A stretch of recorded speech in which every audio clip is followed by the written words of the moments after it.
Então, boa noite a todo mundo que está chegando. Então, Buenas noches. essa aqui é a parte 2, né, da nossa live. A parte um foi feita pelo Rafa, moderada pelo Rafa, nossa querida amiga Eli, né, que está aqui conosco. E foi falado bastante coisa, mas infelizmente, né, a conexão e os Ah, eu aparatos concordo. técnicos não contribuíram para a conclusão do tema. E tantas outras E coisas que fala tão poderiam ser pouco, né, que a ditas, gente né? fica, ai meu Deus, peraí, vamos falar um pouquinho mais disso. E é tanta coisa, né? Então, assim, não, agora, uma parte 2, se tudo der certo, tem muito assunto ainda para falar, né? Graças a Deus. Então, Ótimo. já o pessoal que está chegando, então, a Ó, gente vi um pode, então, azul iniciar com a nossa prece. solitário. Olha, eu também, ó, tô temática. É que tá frio, né? Ah, que é só mais ou Aqui meu menos. fitinho. E assim, eu sou apaixonada por esse tema. Eu fiquei muito triste quando no dia que você teve a parte Hoje, um porque eu, que eu poxa, queria muito ter feito, porque eu achei que só ia ter uma parte, não sabia que ia ter a parte 2. Eu fiquei, nossa, esse assunto eu adoro. Dentro da veterinária é uma coisa que eu penso muito em tentar, né? A reabilitação de animais marinhos, trabalhar em praias, em monitoramento, sabe? E resgatar o animal, fazer com que ele volte a ter uma saúde, né? A ficar saudável para poder voltar para o seu habitat, né? E cuidar desses aspectos ambientais, né? Que a gente tem causado tanto mal para os oceanos. Enfim, e aí isso me motiva muito. Eu sou apaixonada, eu amo a praia, eu amo os animais marinhos, então estou muito feliz de falar com esse tema. Então eu vou até me segurar, porque você que é a convidada. Então eu só não, vou a falar gente as vai coisas conversar aqui. Eu até pontuais. eu coloquei os tópicos aqui para ver se eu lembro, né, dessa vez de falar tudo que eu pensei em falar. Mas eu acho legal, assim, a gente conversar. Então, assim, eu vou olhar aqui pro tópico, eu vou falar sobre isso como se a gente estivesse aqui, eu e você, sabe, conversando. A gente, ó, amiga, Tomando e um aí? café, um chá, né? Nossa, que tempo Tá ótimo ótimo. de falar. Então, ótimo, então. Então, vamos começando com a nossa prece, para a gente se sintonizando, como a gente sempre faz. Olha, já tá tomando chazinho, eu tô com a minha água aqui. E então, todo mundo aí de casa, onde quer que esteja, possamos então fechar os nossos olhos físicos, encontrar uma posição confortável, seja sentado, em pé, deitado, mas que nesse momento a gente consiga vivenciar o agora e focar na nossa respiração, inspirando e expirando delicadamente, sentindo o nosso corpo reagir a esses estímulos, para que a gente volte a olhar para dentro e com isso sintonize as nossas vibrações mais elevadas com o alto. Nesse momento, a gratidão, que é o maior sentimento que nos eleva, possa nos conduzir ao nosso Pai Celestial, nos permitindo abrir os corações a essas novas informações, a essas verdades, para que elas nos consolem, para que elas nos abrem os olhos, para que a gente possa rever alguns dos nossos hábitos, se não todos, para continuar a nossa caminhada evolutiva mais conscientes, mais atentos e mais sintonizados com toda essa equipe espiritual que nos auxilia a todo instante. Agradecemos ao nosso Pai Francisco, que coordena com certeza os nossos trabalhos do MOV lá do alto e que envia suas falanges para estar conosco, nos abençoando e nos guiando as palavras para tocarmos os corações mais necessitados. E que essas energias curativas desse momento, se possível, se for de nosso mérito, possam ser enviadas a animais, a plantas, a seres humanos que estejam em sofrimento ou estejam passando por algum tipo de necessidade e que necessitem dessas energias curativas. Fique conosco abençoando mais este trabalho. Que assim seja. Que assim seja. Nossa, acho que eu me empolguei na prece. Já tá Não, mas vindo de um esse eu outro. vou ser assim, entendeu? Sair assim, azoada de um canto para outro, ainda fazer uma prece dessa, assim, ó, tranquila, suave, Então, eu concentrada. já tava na sintonia daquele trabalho e já vim, acho que já facilitou, porque até eu me senti mais levinha para fazer essa prece. Bom, então, pessoal, é um assunto, como eu falei antes da prece, que a gente gosta muito, né, eu e a Eli. Estamos muito felizes de trazer isso, que é uma coisa tão, eu diria, negligenciada, né? tanto cientificamente falando, principalmente na doutrina não, mas no movimento espírita, que ainda tem tanto diz que me diz que, né?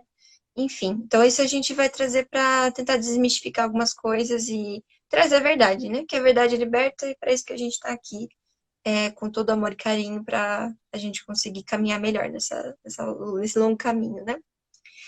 Então, como a gente combinou, né? Para a gente não chegar da onde a gente parou da primeira parte, vamos recapitular então um conceito básico e que é fundamental para a gente compreender um contexto que existe na vida marinha, né? Que é a ciência. Então, eu deixo para você falar um pouquinho sobre isso, já puxar o gancho que eu sei que você quer falar das baleias. Então, pode ficar à vontade de falar desse assunto, né, amiga? Então, primeiro que a gente lembrou como a gente aqui é um espaço que, independentemente das crenças de quem esteja assistindo, é também voltado para o público espírita, né? Então, a gente sempre traz referências da doutrina. Perfeito. E o espiritismo, ele traz justamente que os animais, todos eles, eles são princípios inteligentes que no decorrer da evolução eles vão alcançar o patamar de seres humanos. Então, nós viemos, né, dos animais, do ser mais simples ali, né, até o mais complexo, passamos por todas essas fases, até chegarmos ao estágio que estamos atualmente, com certeza iremos avançar muito mais, né? E a gente faz até aquela comparação, que da mesma forma que a gente espera que espíritos mais evoluídos, que por vezes a gente chama até de arcanjos, cuidem da gente, né? Isso tem até numa passagem de André Luiz. A gente também deveria ter esse cuidado com os animais. Então, à medida que a gente perceba o que eles precisam de cuidado, e a gente pode oferecer esse cuidado, né? É nosso dever, né? Nem só uma liberalidade, é nosso dever promover esse cuidado. Que dirá quando somos nós mesmos os algozes, né? Com relação ao que esses seres estejam passando. Então, a gente resgatou esse conceito. A gente trouxe um pouco da questão da Declaração de Cambridge, que reconhece não só a ciência, mas a própria consciência dos animais, que foi lá de 2012, né? Com a presença do Stephen Hawking. E a gente trouxe essa questão, fora que uma coisa meio básica, né? Eu vou falar um pouco especificamente de peixe, mas a gente lá, quando está estudando, ainda no primário, a gente separa seres animais de seres vegetais. Uma das características é a presença de um sistema nervoso, né? Que é justamente o que faz a gente sentir dor, sentir medo e tudo mais. E com relação a peixe, uma coisa que eu tinha esquecido, né, de falar, quase esquecendo de novo, mas eu fui até olhar um pouquinho mais, né, para trazer mais riqueza para cá. Tem uma pesquisadora, ela pesquisou esse tema especificamente em relação a peixes, né? Ela tem um livro chamado especificamente, né, Peixe Sentem Dor, né, do Fish Feel Pain, que é na verdade em inglês, mas significa literalmente isso. E ela passou praticamente 2 décadas estudando isso. Ano passado ela faleceu, mas se qualquer pessoa que pesquisar sobre peixes sentirem dor vai encontrar artigos e publicações dela. E o nome dela é Victoria Braithwaite. E Victoria, né? Braithwaite. E ela dava palestras sobre isso, ela, enfim, se dedicava. E ela foi parar nessa pesquisa, eu nem sei se ela era, eu não sei não. Ela não era uma ativista da causa animal. Ela foi parar por um acaso, ela é uma bióloga, pesquisadora, tudo mais, mas ela foi parar lá por conta de um evento que aconteceu no museu lá da Dinamarca, porque esse museu recebeu um dito artista que ele achou que seria interessante ter uma exposição que continha liquidificadores com água, vários liquidificadores em cima de uma mesa, repletos de água, dentro dessa água, peixes vivos.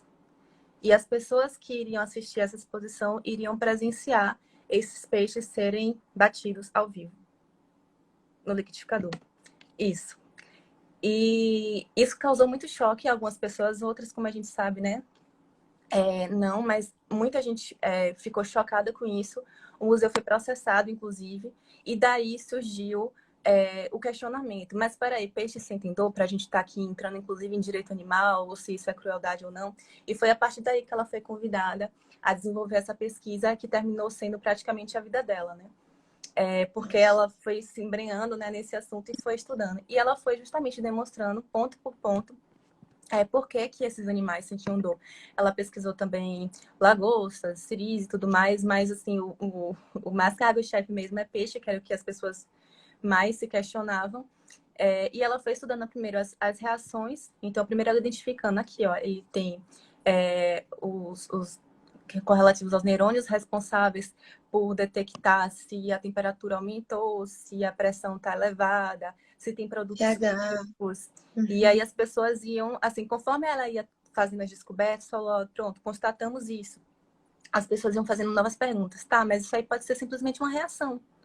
Não significa que eles têm Uhum. consciência. E ela ia estudando Sim. comportamentos. Então, sim, eles Uhum. comportam diferente com relação.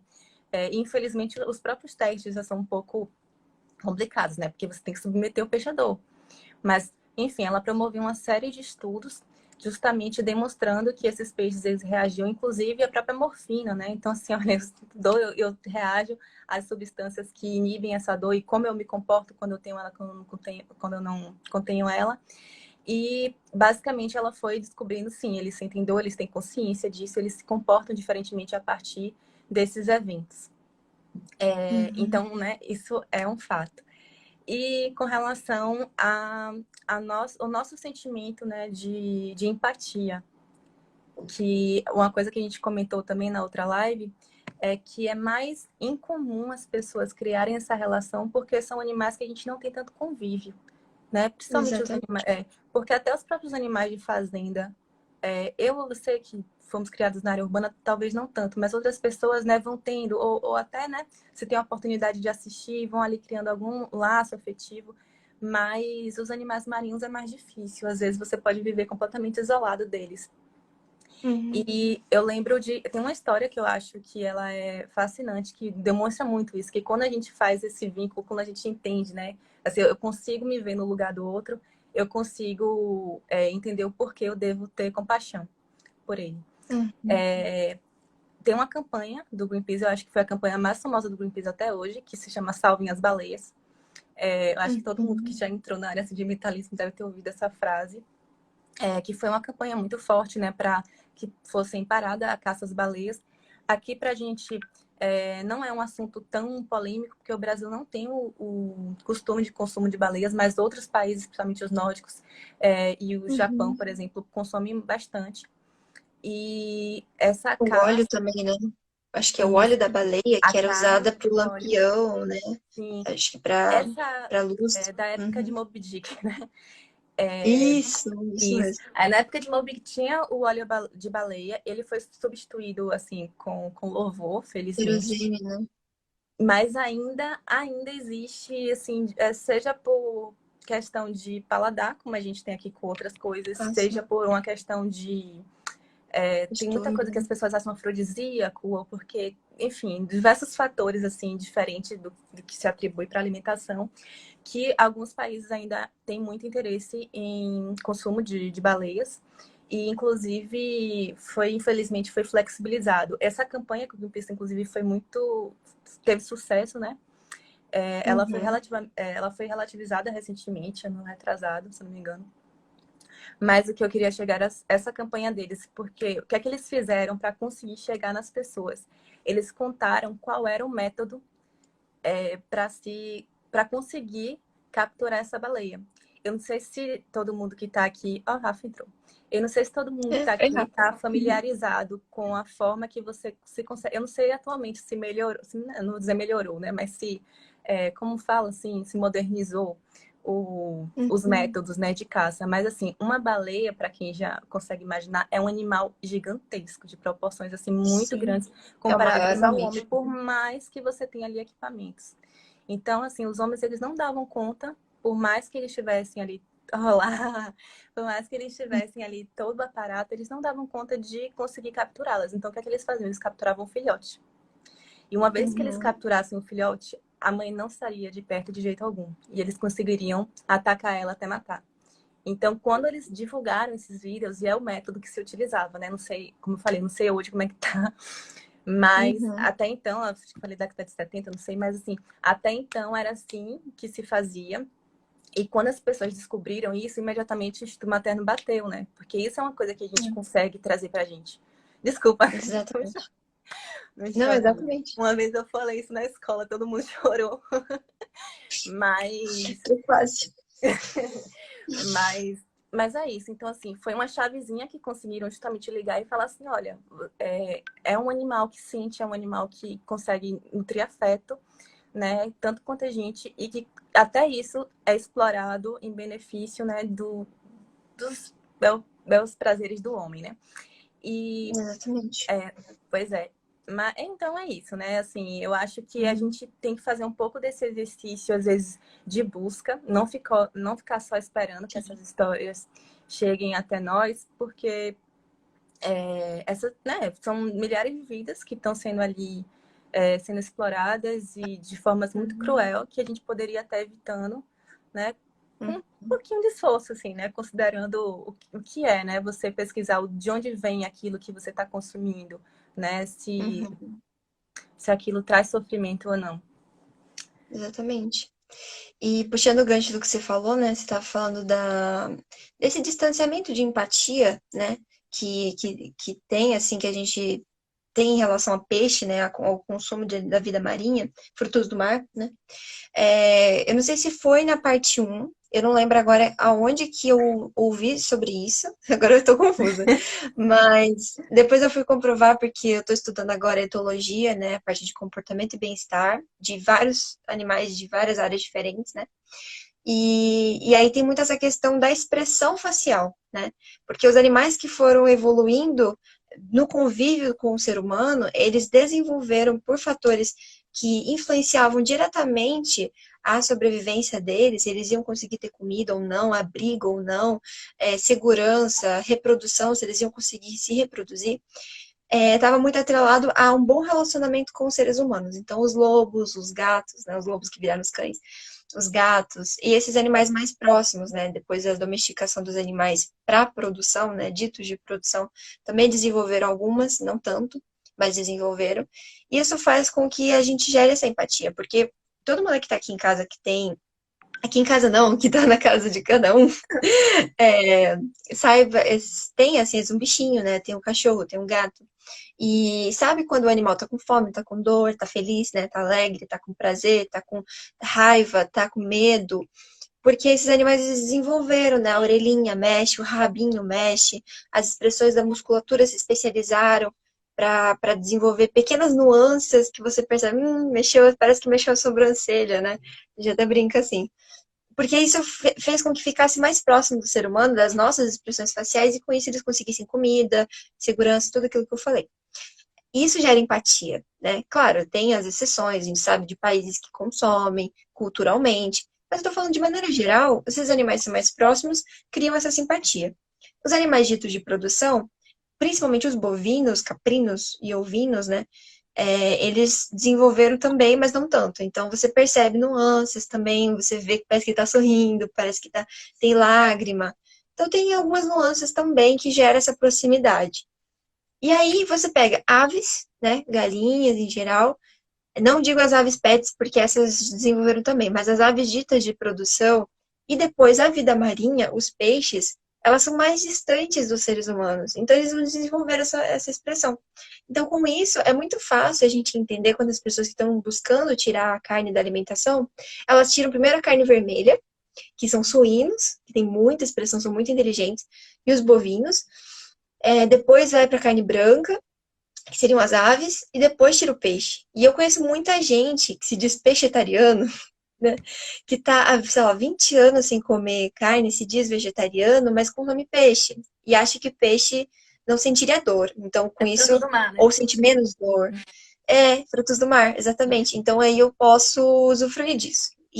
Poxa, não é assim, um pouquinho de estudo, um pouquinho de empatia ali, sabe? Se colocar no lugar do outro, já resolveria muita coisa. Mas a gente compreende que essa falta de empatia muitas vezes é gerada por essa distância.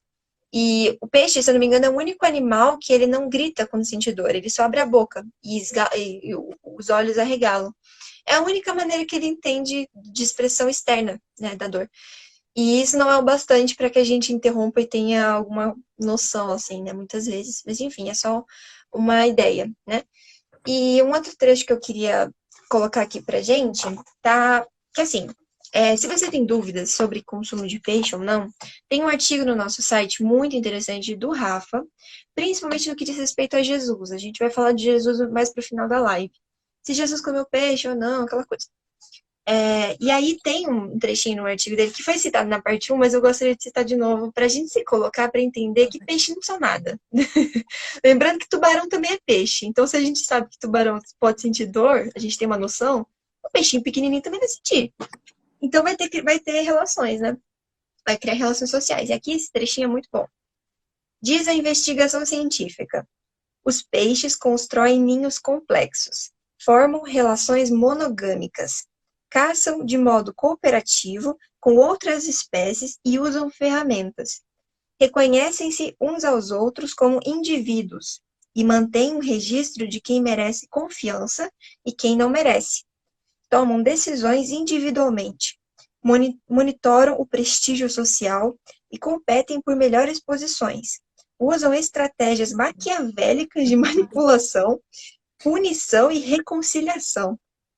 Têm significativa memória de longo prazo, a habilidade para transmitir conhecimento uns aos outros e também podem passar informações de geração a geração. Tem até mesmo o que a literatura científica chama de tradições culturais duradouras para caminhos específicos até locais de alimentação, instrução, descanso ou acasalamento. Ou seja, é um ser social, né? Extremamente complexo. E desse trechinho, só para encerrar minha parte da fala e a gente passar para o próximo tópico, é que aqui ele falou uma palavrinha-chave. Ele falou a palavra indivíduo. E aqui eu gostaria de trazer assim para o movimento espírita, para se questionar o famoso conceito, que eu não sei de onde que surgiu, da tal da alma grupo. Né? Você já deve ter ouvido falar. Essa tal de alma grupo, que eu não sei de onde que surgiu, mas é uma fofoquinha espírita, sabe? Uma fake news que está rodando por aí e que não existe nenhum respaldo doutrinário de que isso ocorre. Eu não vou entrar muito em detalhes do que seria essa alma grupo, mas basicamente o contraponto dela é o que ele falou no começo. A nossa evolução, né, segue um caminho linear do átomo ao arcanjo. Então a gente, repetidamente falamos aqui no MOV, que a gente já esteve em reinos da criação, mineral, vegetal, animal, seres humanos, né, serominal. Depois vamos para reinos mais angélicos, né? Mas que não existe, por mais que fale-se tanto, talvez seja por isso que se fale dessa alma grupo, esse processo de individualização, pense mais como um processo de aglutinação de atributos, para que a gente se especialize, para que a gente consiga caminhar os degraus, cada um por cada um, e conquistando a inteligência, a sensibilidade, a empatia, atributos mais físicos, que constituem os órgãos, enfim. Que uma planta, ela não tem como passar direto para ser humano, ela precisa do estágio animal, e com todas as suas diversidades. E cada um já é um indivíduo, desde o átomo ao arcanjo, um indivíduo físico, que eu digo. Né? E isso a própria doutora Ivênia fala, a gente já conversou muito sobre isso. Ela não acredita que a gente passa por um processo de individualização física, mas sim uma individualização de atributos, para que a gente possa ir se complexando, se tornando mais complexo mesmo, né? Acho que não tem outra palavra, e mais inteligentes e mais sensíveis e principalmente voltados à lei divina. Né? Então, cada peixe, ainda mais peixe, que já é um animal considerado mais superior do que outros, que a gente tem uma caminhada, tem esponja do mar, tem minhoca, tem inseto, que tudo está filogenicamente atrás de peixe. O peixe ainda é mais complexo na matéria. Ele já faz parte de um reino chamado, de um filo chamado cordados. Isso eu não vou entrar muito em detalhes, mas é uma coisa assim mais complexa. Então, assim, é mais complexo. Então já está ali junto com anfíbio, com réptil, com ave, mamífero, tá tudo junto. E ele é o mais simples dessa galera, só isso. Mas ele é inteligente, ele faz tudo isso aqui, e ele é um indivíduo que tem essas particularidades, que tem a sua personalidade. Né? Tem vários que ideias da interage. galera, exatamente. Tipo. Então, é exatamente isso. Então, acho que a gente tinha que, de uma vez por todas, parar com essa falácia, estudar certinho o que é evolução, para não usar isso como uma justificativa para continuar um hábito, sabe? Por mais que seja doloroso, né? a gente voltar a ter encarar a verdade mesmo, acho que ela é necessária para a gente não perpetuar mentiras, né? Falar a verdade é caridade, né?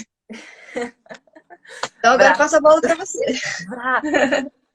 É, deixa eu ver mais o que a gente vai falar. Você vai falar dos golfinhos ainda ou vou para impactos? Ah, eu acho que assim, é bem simples, assim, a parte do Sea World e de aquários, que é o nosso segundo tópico que a gente botou, tem muito a ver com matança de golfinhos. Existe uns documentários, agora não vou lembrar o nome do documentário, não é o Blackfish, é um outro.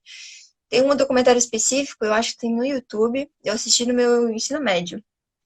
Me acabei de chorar. É um documentário mostrando que existe uma cultura em algumas praias no Japão, praias bem isoladas e que as pessoas não costumam entrar, bem realmente isolado, que eles matam golfinhos. É uma praia que se banha de sangue numa época do ano, para eles matarem as mães e levarem os filhotes para serem expostos no SeaWorld e esses aquários grandes.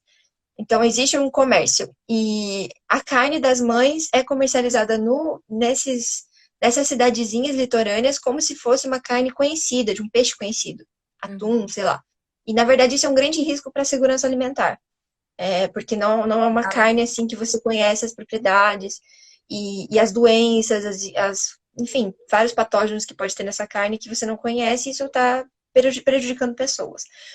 Enfim, é uma grande problemática, mas a questão do Sea World, nossa, é uma coisa assim que, acho que em resumo, não tem como você achar normal colocar um ser que nada quilômetros por dia num aquário, num espaço tão limitado, que corresponde a meio que 5% do estacionamento do SeaWorld. O estacionamento é muito maior do que o aquário que aquele ser vive. E é treinado muitas vezes de maneira violenta para expor, e basicamente é um entretenimento, né? Que não está isso, agregando nada para a vida o normal. pior de tudo é isso, é porque se não, que não matasse mãe, que não, enfim, que não maltratasse para treinar, você está tirando um animal do seu habitat natural, que tem a vida dele próprio, né, seus propósitos, para te entreter e para virar escravo seu, né? Porque você vai colocar ali para Exato. literalmente lhe dar dinheiro, né? Ou lhe dar dinheiro ou lhe dar entretenimento, né? Dependendo da posição que você esteja. Mas nenhum dos motivos ele realmente é válido, considerando que você está lidando com a vida. Sim, Aí sim, uma coisa que a gente comentou na outra live, também vou falar muito rápido, sobre sim. como as pessoas, às vezes, elas fazem, às vezes não, muito frequentemente, fazem a dissonância cognitiva, né? Aí eu falei do Procurando Nemo, que Isso. todo mundo entendeu a lógica de que o quanto era Isso. ruim para os peixes, né, estarem ali no aquário, que eles, né, gostariam de estar realmente na vida deles, no habitat natural deles, seja em rios, seja em mares. E as pessoas imediatamente terminam o filme com essa moral e vão comprar os peixes para montar um aquário parecido com os personagens que tem ali. E como assim? É, Não faz sentido. exatamente. Não faz sentido Hum, você ensinar educação ambiental, o que quer que seja para o seu filho, mostrando para ele um animal que fica ali aprisionado para o seu entretenimento, para que você, né, enfim, fique ali exibindo para pessoas acharem divertido. sim. Eu E vou, eu o pior de tudo é que depois, quando eles estão mais velhos e eles perdem bastante sua função de entretenimento, né? E aí às vezes tá muito forma, cheio porque novos vieram e aquilo tudo, né? Todo animal que é usado de maneira desproporcional para o ser humano, ou seja, que a gente está explorando de alguma forma, entendam que ele vai morrer no final. E aí a gente vai ver o que a gente vai fazer com isso. Se a gente vai consumir ou matar simplesmente. E no caso desses animais, como eles viveram a vida toda em cativeiro, eles não sabem viver no habitat natural. E o que acontece é que não existe um santuário para animais, como existe, né, santuário para animais terrestres, não existe santuário para animais marinhos. Então esses animais eles simplesmente são jogados num oceano entupido de plástico, completamente longe de qualquer bando, né, digamos assim, de qualquer familiar, de qualquer conhecido, sabendo dessas particularidades aqui, e ele simplesmente não sabe caçar e não sabe sobreviver. Tudo era dado para ele, ele não sabe sobreviver. Então ele vai morrer. você já Então fez até a não tem ponte. muito. Aí, você já fez até a ponte pro próximo tópico da gente. Perfeito. Pode falar, pode entrar. Pro próximo tópico da gente, que é oceano de plástico, né? É, Oceanos, rios, né? Mas a gente vai falar mais de oceanos, mas contamina, a detecção de plásticos, ela está ocorrendo tanto nos rios, inclusive no Rio Amazonas, né? Quanto nos oceanos. E a gente fala isso tanto do ponto de vista para pessoas que ainda querem consumir animais ou animais marinhos e saibam que você está consumindo muito mais plástico do que efetivamente matéria orgânica, do que Uhum. e também com relação a pessoas que prezam, né, pela vida marinha. Porque mesmo pessoas que Uhum. consomem peixe também querem ali de alguma forma proteger. Então a gente aproveita aqui esse espaço também, né, para destacar esse problema, porque ainda é um problema nossa, como é negligenciado. Muita gente acha que é mimimi, que é exagero de ambientalista, e ai meu Deus, tudo agora Uhum. tem que ser ecologicamente correto. E assim, a gente, quando você vê, né, a galera gritando, é porque a gente está numa emergência, a gente chegou num ponto que realmente as pessoas não sabem como caminhar para um mundo melhor, mas pelo menos vamos tentar, né? Do jeito que tá. Sim. Então, eu sempre falo, assim, desde que foi criado o plástico atualmente, né, é um dos resíduos do que a gente produz rotineiramente, dos piores, porque plástico, desde que a gente criou ali em 1907, ele continua na superfície da Terra, ele não se desintegra. Então, Isso. a estimativa é de 400 anos. A estimativa, porque, né? Se foi 1907, a gente não bateu ainda os 400 anos. Então, a gente só estima que sejam 400 anos, mas está tudo aí. E aí, a gente tem, assim, essas milhões de toneladas sendo produzidas por ano. Só no Brasil são 79, 80, né? Arredonda aí, porque esse Sim. dado foi de 2018, deve ter aumentado com certeza. Arredondei. É, com a estimativa também de reciclagem de 3%. E eu também sempre faço questão de destacar que, apesar de eu achar ótimo que a reciclagem seja um assunto que se popularize, reciclagem é o último recurso, sabe? É a última opção. Primeiro Pois que é. a reciclagem do plástico, que é uma coisa que eu acho que se fala muito pouco, ela não é infinita. Em média, o plástico recicla no máximo 5 vezes. Então, mesmo que a Uhum. gente tivesse um sistema muito eficiente, eu falei em 3%. Vocês estão lembrados, né? 3%. Então, não, Sim. né?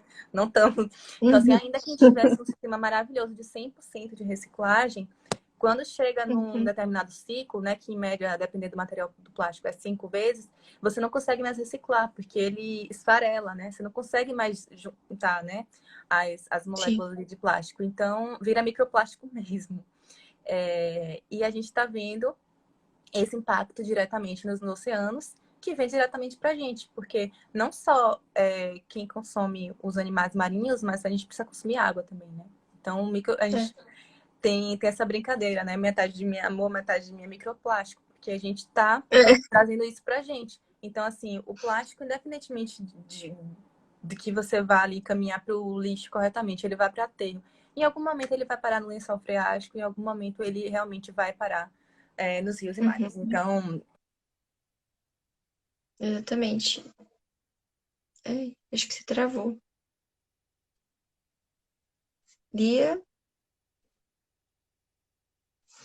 a internet dela estava um pouco instável mesmo. Ela avisou. Eu até. ok? Ai, Aí, Lia, oi, pronto. opa, Voltou, que bom. então, Pode tomara que falar. não caia mais. Então, assim, um cogumelo que descobriram que consome plástico.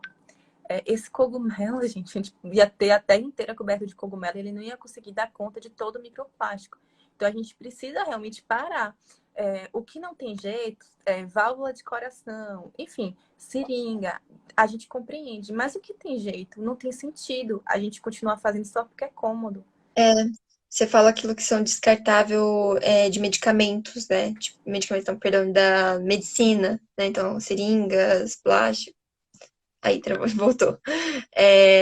Válvulas, né? Como você falou. Repete, eu acho que eu não tô te ouvindo. Fala de novo, ele. Eu falei, eu ouvi o Ixi, que tá você mudo. falou. Ah, agora Ouvi, voltou, né? voltou, voltou. Ai, meu Deus. Será Voltou. que eu troco ou será que eu boto o Wi-Fi? Eu tô com medo de botar o Wi-Fi. Ó, Teste o deixa os Wi-Fi. dois. Qualquer coisa eu volto. Tá, tomara que dê certo, né? E Foi? aí? Tá. Não, e complementando o que você falou, eu já ouvi pesquisas, né, falando que existe microplástico já dentro do nosso intestino. Que a nossa água, a água que a gente bebe, Sim, já tem microplástico. Então, exatamente. realmente reduzir o consumo, né? Realmente ser um eco-friendly. e usar de recursos biodegradáveis, madeira. Eu já troquei a minha escova de dente, já tem quase um ano, só uso escova de dente de bambu. E ela dura bem mais, sabia? Eu fiquei feliz. A normal dura 3 meses, a minha chegou a durar 4 meses e meio, assim, muito boa, sabe?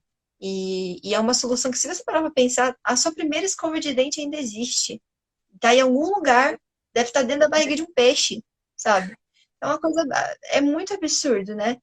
Então é uma coisa que a gente vai ter que consertar no mundo de regeneração. Porque o mundo de regeneração, como eu já citei aqui algumas vezes, é literalmente a gente arregaçar as mangas, que já deveria começar hoje, mas é um período da nossa evolução terrestre que a gente vai literalmente arregaçar as mangas e consertar toda a besteira que a gente tem feito. Não é uma coisa que a gente vai consertar nesses próximos 50 anos, desse finalzinho de transição. É uma coisa que vai durar milênios, talvez. Então, assim, quem ficar aqui na Terra, como a gente brinca, vai trabalhar muito e vai consertar tudo isso que a gente tem feito. E o oceano, né, com plástico, não está diferente E disso, né? a gente falou E um só pra pouco. gente não perder muito tempo, só um pouquinho ali, só pra gente não perder muito tempo, eu acho que eu vou citar tudo aquilo que a gente separou, pode ser? Dos impactos ambientais, para as pessoas terem uma É, dimensão do que tem além do plástico, e aí a gente cita uhum. um ou outro com mais detalhes, né? Então tem a contaminação por dejetos de esgoto químico, seja pecuária, indústria, ou o próprio que a gente viu, né? Brumadinho e Mariana, que até hoje, né, contaminaram, deixaram o Rio Doce, mataram o Rio Doce, e tudo isso foi para o oceano e está vagando. Então, é uma irresponsabilidade nossa, né, em relação a isso, e esses dejetos que eu situei da pecuária tem a ver com a parte de dejetos que os animais produzem e que, na sua maioria, não é tratado na fazenda, é contaminado o solo, os lençóis freáticos e rios, né, nascentes, e vai até os oceanos também. E se simplesmente fosse um cocôzinho, digamos assim, normal, até seria bom, né, para o solo e tal, mas não é assim. Tá cheio de pesticida, tá cheio de antibiótico. Algumas espécies precisam de hormônios, como o bovino, né, o bovino de corte precisa de hormônio. Então, assim, tudo isso vai acabar parando e vai contaminar, e vai destruir, vai matar por onde passar. Então, é uma problemática, né? A gente citou também a acidificação, né, dos oceanos, o plástico já, o óleo no Nordeste que a gente teve no passado, que está até hoje, né? A gente vai falar das comunidades pesqueiras e depois a gente vai tratar da demanda de consumo, que acho que essa dá para a gente tratar com mais carinho, né? É verdade. E receitas. Vamos falar correndo, mas vamos falar. Receitas. Muito Na importante. verdade, a gente vai falar de comida também. Então, Sim.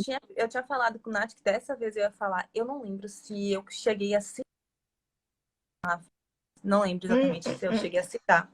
Mas era dessa romantização que acontece com Aí. as comunidades pesqueiras. Porque, assim, Uhum. no geral, eu sei que tem pessoas bem intencionadas, mas no geral, quando eu vejo as pessoas falando assim, ah, mas esse discurso é um discurso muito elitizado, é um discurso que ele é muito privilegiado, porque existem comunidades inteiras que vivem disso, que dependem disso.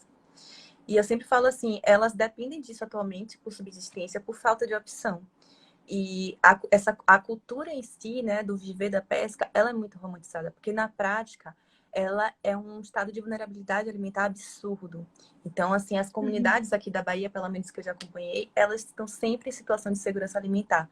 Qualquer coisa, assim, elas já vivem num processo muito complicado, como a gente viu, a contaminação por metais pesados, principalmente, ela é muito intensa. Então, eu sempre falo do caso de Ilha de Maré aqui, que você já tem crianças nascendo com câncer, crianças nascendo cegas. Esses peixes, eles são Uhum. fornecidos para Salvador inteiro, mas é claro que elas estão ali no polo petroquímico, elas sentem mais diretamente. E esses metais, uma colega que estuda mais aprofundadamente isso, ela estava falando que esses metais eles estão presentes na costa inteira.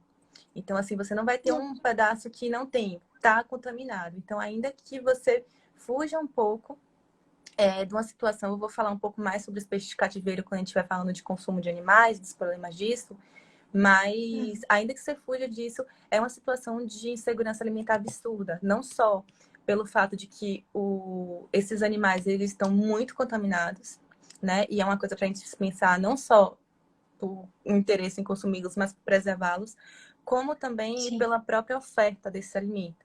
Então, a gente tem duas previsões aí, vocês são da WWF, né, falando comigo, e Isso. tem também da revista Science, em torno de Uhum. 2050, o estoque pesqueiro ele iria esgotar, né, em limites aceitáveis, e essas comunidades vivem um pouco disso no dia a dia. Dia? Então, assim, quando... Perdão, você ouviu até onde? Não, só travou bem rapidinho. Ah, tá. Então, Falando desses quando relatórios. Próximo disso. quando teve o vazamento do petróleo aqui, elas ficaram mais uma vez sem ter o que comer, sem ter o que vender.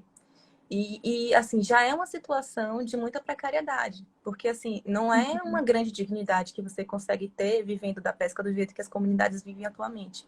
Então, você Sim. pautar, né, você defender o consumo de peixes por conta disso, na maioria das vezes, é mais uma atitude egóica do que realmente preocupada com o outro, né? Então, assim, Perfeito. eu sempre falo, existe sim, tem que haver, com certeza, uma preocupação muito grande com essas comunidades, não só com essas, mas com outras que se veem independentes, né, de produção de animais, mas justamente com oferecer alternativas. E alternativas que não Uhum. só sejam melhor do ponto de vista da própria saúde delas, quanto do ponto de vista de trazer soberania alimentar para elas. Porque se for Uhum. através do pescado, não vai vir essa situação Uhum. de insegurança, ela só tende a piorar e chegar nesse nível crítico que está muito perto aí, né? 2020 para 2048, 2050 é um pulo, gente. Então, assim, a gente precisa realmente É. ter mais maturidade para tratar desse tema. Eu vou, se você não se importar, eu vou só citar a Joana, porque ela tem, Claro, eu peguei perfeito. um Joga pedacinho sempre. assim para não ficar, eu sei que não queria ficar que ficasse maçante, então é curtinho mesmo, é um parágrafo, do parágrafo do parágrafo. A gente sempre fala, quando fala em ecologia, fala em André Trigueiro, né? Fala de sustentabilidade, mas assim, Joana de Ângeles, ela também tem bastante assunto sobre ecologia e sobre meio ambiente, sobre a nossa responsabilidade com o que está acontecendo. E aí eu trouxe esse trechinho, cadê, meu Deus, aqui, de Dias Gloriosos, lá de 99. É um trecho grande, mas eu trouxe exatamente o trecho que ela vai falar da parte de animais de mercúrio. Ela fala de contaminação de mercúrio, gente. Estou falando de Joana, maravilhosa. coisas, né, que a gente está fazendo de Aí, errado. Dentre as coisas que a gente está poluindo e causando no mundo, ela fala sobre abre aspas, a presença do mercúrio nos rios, enseja-lhes o Lia, Lia, quer Lia. ver? Opa, travou. Volta, começa o trecho. De novo. A presença do mercúrio nos rios enseja-lhes o envenenamento, destruindo a flora e a fauna, bem como as populações ribeirinhas. O aumento das áreas desérticas e o degelo dos polos constituem ameaças que estão preocupando alguns governos e nações do planeta que temem pelo futuro. Aqui ela já falava de aquecimento global. Aí vem, acho que foi Eita. 2010 que veio o livro Entrega-te a Deus. Ela novamente, ela literalmente fala aquecimento global e da nossa responsabilidade perante isso e da nossa resistência, né, em tomar Uhum. atitudes que revertam isso, né, que parem, né, e que revertam. Maravilha. Então, assim, referências, seja na ciência, seja na doutrina espírita, é o que não falta. Vou lá Nossa, para exatamente ali. consumo. 15 E minutos. sim, calma, vai dar tempo. Não, a gente tá fechando. Você já puxou dois ganchos. Você já falou de pesca predatória e mercúrio. Olha só, já passou para a parte do consumo. Então, falando bem rapidamente, só para a gente entrar então na parte de consumo, essa previsão de 2048, ela se dá basicamente porque a gente está consumindo muito mais do que existe de demanda. E essa demanda é o tempo de reprodução que você De tem oferta. das espécies. Da oferta. É horrível falar oferta, né? Porque parece uma coisa. Mas enfim, é tipo, essas espécies, elas precisam de um tempo para acasalar, elas têm, às vezes, estações do ano específicas de acasalamento em uma determinada região, e aí você simplesmente tem uma demanda incessante por sushi, o japa, e frutos do mar e tudo mais, que a gente sabe que é cultural, e que o Brasil não tanto, mas muitos outros países consomem muito mais, dependem muito como base da alimentação, como o Japão, por aí vai. Então, assim, é uma demanda que não supre, é muita coisa. E, basicamente, essa demanda mundial, ela vem através da pesca predatória, que é aqueles navios enormes, gigantescos, que tem uma rede imensa, que até no filme do Procurando Nemo, E mais aquela plástico. rede, exatamente.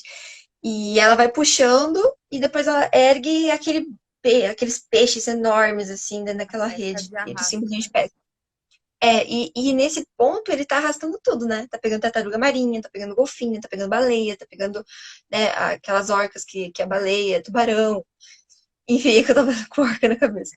E aí você acaba destruindo toda uma cadeia alimentar de um ecossistema marinho que depende daquilo, né? Então você aumenta a proliferação de algas, fitoplânctons, porque não tem quem consome eles, e desequilibra tudo. Então, assim, a previsão é que, imagina, a gente não teria praticamente vida nos oceanos, vida complexa nos oceanos, até 2048, se a gente continuar com essa demanda incessante. Então, é um despertar urgente, porque a gente não vive sem a vida marinha. A gente está vivendo um ecossistema mundial, né? E você falou do Mercúrio, e Mercúrio eu só vou deixar a indicação que tem o Cowspiracy, aquele documentário que ele vai falar muito melhor sobre a questão do Mercúrio e como isso pode ser intoxicante pra gente, né, no nosso corpo físico. E o Caspira-se, ele fala, E ele tem essa frase, eu só vou fazer esse parênteses para te dar. Ele tem não, essa pode frase falar. que ele fala, não há como se falar em consumo de pescados, né, sustentável num oceano que está morrendo. Não tem como falar. Nossa, amiga, você já citou o gancho do próximo item que eu queria passar para você falar, que é o salmão criado em confinamento, que eu acho que vocês falaram na primeira parte, mas eu acho que encaixa nesse ponto Sim, desse então, existe, cuidado, né, né? a gente já viu aí que a questão dos pescados na vida selvagem, ele está praticamente inviável e Isso. inviável do ponto de vista mesmo de contaminação, mas também vai ser inviável num futuro não distante, do ponto de vista realmente concreto. Não vou conseguir, não vai estar mais lá, que a gente está destruindo nesse nível. E com relação ao de cativeiro, para você criar animais de cativeiro, você precisa de toda aquela sistemática que a gente tem visto com os animais de confinamento similar, né? Com os animais de confinamento terrestre. Então, você precisa dos medicações, você precisa de antibióticos, você precisa de Sim. hormônios também, você precisa de ração. Então, Uhum. os peixes de cativeiro, eles consomem também ração à base de soja transgênica, com agrotóxico, aquela zorra toda. Inclusive, foi isso Isso. que fez com que um dos organizadores do Guia Brasileiro de Alimentação, né? Ele desse uma Uhum. declaração dizendo que o salmão era, inclusive, para estar ali nos ultraprocessados. Porque se você tem tudo Isso. isso dentro dele, ele é qualquer coisa menos in natura. Ainda que ele seja abatido na hora, ele vai ser qualquer coisa menos um alimento in natura. Isso. Perfeito. E aí, muitas pessoas, elas utilizam a justificativa, né? Uhum. Antes disso, só fazer um parênteses. Tem uma tabelinha, Tá. não tem como colar aqui, mas joguem no Google, é da BBC. BBC, calculadora pegada de carbono. Só com relação ao carbono. Peixe e camarão, eles têm uma pegada de carbono maior do que frango, do que, eu não sei, alguns animais, como vários animais, eu não sei, acho que porcos também. Peixe e camarão tá lá em cima. Então, esses animais, eles consideram os de cativeiro, no caso, né? Para fazer esse Uhum. cálculo, até porque a nossa alimentação, né? Mas enfim, a alimentação de quem consome peixe hoje em dia no Brasil, ela é essencialmente vinda de cativeiro, majoritariamente, né? Sim. Então, no mundo, né? Porque essa calculadora é para o mundo inteiro. Mas, então, o que as pessoas costumam alegar sobre peixe? Ômega 3. Isso, inclusive, é uma Isso. informação que eu descobri há pouco tempo, que era o fator que ainda fazia com que a alimentação mediterrânea tivesse lá na OMS como uma das alimentações que são capazes de melhorar doenças crônicas, né? Não só evitar, como até tratar, reverter em determinados casos, consegue inclusive reverter. É a alimentação vegetariana e a alimentação mediterrânea, que é a alimentação que inclui pouco peixe. Só que eu Uhum. descobri, inclusive, que nesse estudo que se faz para considerar o peixe nessa alimentação, que já É só deveria ser ômega pouco, eles só consideram ômega 3, eles não consideram nada É, do resto da composição do peixe. Então, se você quer considerar ômega 3, primeiro, você é pode só por considerar isso? ômega 3 de fonte vegetal, e segundo, essa alimentação, ela está desconsiderando todos os prejuízos das substâncias que a gente já sabe que Exato. estão presentes nesse pescado. Então, Uhum. assim, ômega 3 a gente tem na linhaça dourada, a gente tem na chia, e a gente tem uma Uhum. plantinha que dá em qualquer fresta de cimento no Brasil, chamada beldroega, que é o alimento com maior concentração de ômega 3, que já foi É um documentado. punk, né? É Isso, é um uma punk. PNC. É, Punk, isso. isso, é uma punk, não é uma planta alimentícia não convencional ou hortaliça tradicional. E seria de muito fácil acesso, né? Você conseguiria fornecer isso, né, nos lugares mais ermos assim do Brasil e de muito mais seguro, né? Mas assim, não é um fator o ômega 3 não é um fator definitivamente. Fora que assim, nem todo peixe tem ômega 3. Já começa por aí, né? Também. Geralmente é o salmão e a sardinha, mas ainda assim, com todas essas Atum, problemáticas assim. que a gente trouxe, né? Uhum. Com essa carga aí pesada. Sim. Deixa eu ver se a gente... A gente tá com 7 minutinhos. Eu acho que dá pra Ah, gente falar sobre nossas invenções culinárias, que eu adorei esse tema que a gente deu vamos pra falar de isso. coisa, vamos falar de coisa boa. E vamos falar de coisa boa. E no final a gente termina com Jesus pra gente terminar no alto aqui. Então, invenções culinárias. Vocês já ouviram falar de peixinho da horta? E não é da horta do coração, é da horta da horta. Que é uma planta, uma folhinha, que ela é toda pulseadinha. Nossa, eu tô ruim de piada, perdão. E você ainda ri de piada ruim, amiga. Não, mas é uma plantinha pulseadinha que você empana, né? Tem um jeito de empanar de forma vegana também, sem precisar de ovo. E aí você empana e tal e frita. E aí fica igualzinho peixinho frito, que ela tem um gostinho. E existe uma coisa também chamada alga nori, que é uma alga que faz aquele enroladinho do sushi, que se você ralar ou picar ela e colocar ou triturar, enfim, colocar no alimento que você quiser, ela dá aquele gostinho de mar, aquele gostinho de peixe. Então tem muita receita assim, tipo casca de banana frita, que é uma opção a essa peixinho da horta. Tem salada de atum vegano, que é grão de bico amassadinho com garfo para ter textura. Aí, né, faz uma maionese vegana, uma cenourinha ralada, uma azeitona. Aí eu vou ficar com fome. E aí coloca alga nori, porque daí você dá aquele gostinho que fica de peixe. Quer Enfim, você gosto tem de outras peixe? opções, outras coisas para Tenho. falar? Eu falo isso, quer gosto de peixe, bota alga nori. Eu, particularmente, não faço questão, mas assim, você quer gosto de peixe, você coloca essa alga nori. Então, eu já fiz muito jacalhau, que é a versão do Ah, bacalhau com é? carne de jaca. Tarana. Então, é o mesmo tipo de preparo. Você vai pegar a carne da jaca, você, né, vai temperar do jeito que você preferir. Eu gosto de botar ali com azeite, noz moscada, pimenta do reino, batata, azeitona, o Uhum. que você gostar, né? Azeite de oliva é óbvio que todo jacalhau tem, né? Tem que ter muito azeite de oliva. Mas é isso, vai pro forno do mesmo jeito e você fica muito, muito parecido mesmo, de verdade. E se você Sim. quiser que fique ainda mais próximo, aquele gosto de bacalhau mesmo, você justamente vai colocar essa alga nori ali, misturada no tempero, que vai ficar muito próximo. A gente fala dessas receitas porque a gente sabe que comida também tem muito valor afetivo, né? Então, muitas Com vezes certeza. a pessoa, independentemente da consciência já expandida, quer resgatar aquele afeto, né, que sentia quando comia, quando tinha aquele gostinho, quando tinha aquela textura. Então, assim, tem esse Uhum. jacalhau. Eu já fiz também simulando o McFish, que eu comi isso numa viagem que eu fui. Aí eu falei, meu Deus, esse negócio parece igual aquele negócio do McFish. Como é que faz? Eu fiz em casa só de curiosidade, ficou igual. É basicamente com pupunha. Então, você pega o palmito de pupunha, eu fiz Uhum. com ele fresco, mas eu acho que talvez funcione também em conserva. Triturei a pupunha. Você vai usar alguma coisa para dar liga. Eu usei creme de castanha, porque eu fui nos ingredientes que tava ali na lanchonete, né? E Sim. aí tempera com limão, sal, foi isso. Não tinha muito tempero, não. Era isso, limão, sal. Esse cremezinho, que se você quiser, você usa o creme que você tiver em casa, Uhum. até uma biomassa de banana, acho que funciona só para dar liga, para você conseguir, né, fazer aquele formatinho. E empana, Sim. como o Nath falou também, você consegue empanar tranquilamente com farinha de rosca com tudo, sendo vegano. E fritava, ficou igual, gente. Mas é isso, assim, criatividade. Atum também, bate a carne de jaca com Uhum. essa alga nori, ele fica muito parecido aquele aspecto desfiadinho. Sim, Qualquer nossa, coisa, gente, muito bom. grita no inbox que a gente manda um bocado de receita, porque nós dois, a gente gosta de falar de Isso, comida, muito entendeu? bom. E aí, porque a Em gente 3 minutos. precisa. Tem 1 minuto e meio para falar de Jesus.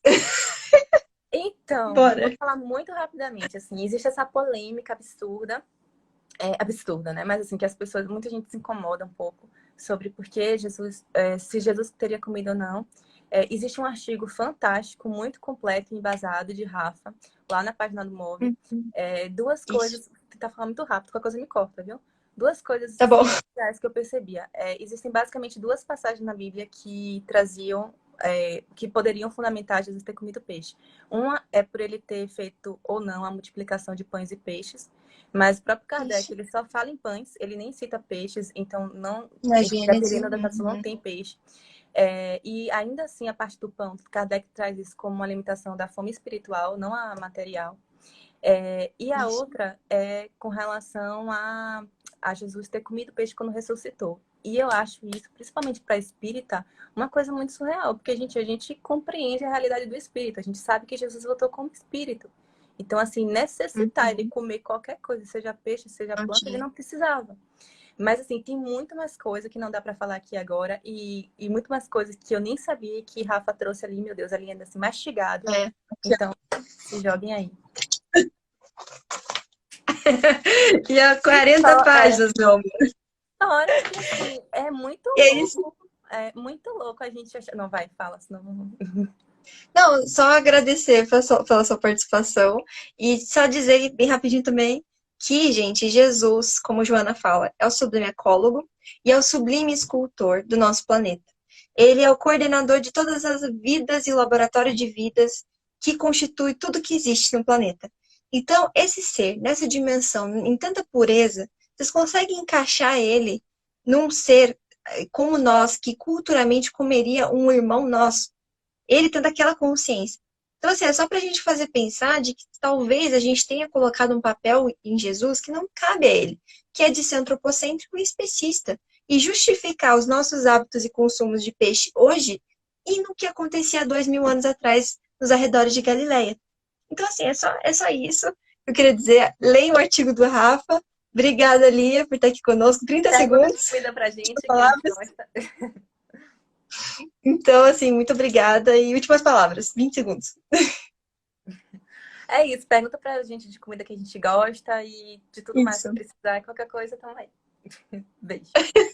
Beijo, gente. Foi ótimo. Uma ótima semana para vocês. Fiquem com Deus. Tchau, minha.